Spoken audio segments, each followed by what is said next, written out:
স্কুলের মধ্যে ধস, ক্লাসরুমের একাংশ মাটির তলায়, 4 ছাত্র গর্তের মধ্যে।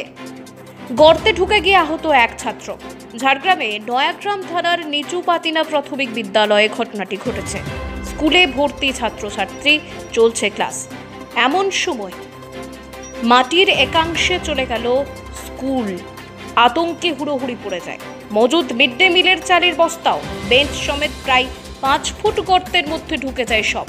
ওইখানেই বসে থাকা 4 ছাত্র গর্তে পড়ে গেলে দ্রুত শিক্ষকরা তাদের উদ্ধার করে। তাদের প্রাথমিক চিকিৎসার পর বাড়ি পৌঁছে দেওয়া হয়। যদিও ক্লাসের একাংশে ধস নামার ঘটনায় এখন চাঞ্চল্য ছড়িয়েছে গোটা এলাকায়। জানা গিয়েছে 2006 সালের বন্যায় স্কুলটি ক্ষতিগ্রস্ত হয়েছিল। সুবর্ণরেখা নদীর 500 মিটারের মধ্যে এই স্কুলটি।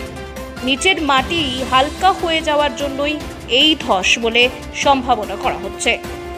ঘটনাস্থলে পুলিশ বিষয়টি খতিয়ে দেখছে। তবে ঘটনার জেরে চাঞ্চল্য ছড়িয়েছে গোটা এলাকা জুড়ে। স্কুলের ছাত্রছাত্রীরা 4 জন বসছিল একটা বেঞ্চিতে। সেখানে হঠাৎ মেঝে ভেঙে ধস নেমে যায়।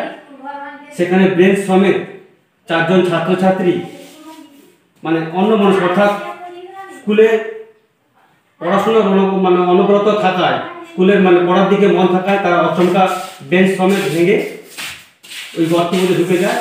তারপর গ্রামবাসী ছুটে এসে এবং আমাদের শিক্ষক মশাই, অপুবাবু, ম্যাডাম সকলেই গ্রামবাসী সহযোগিতায় ওদেরকে আমরা নিচ থেকে উপরে তুলেছি। এর মধ্যে 2 জন আহত হয়েছে।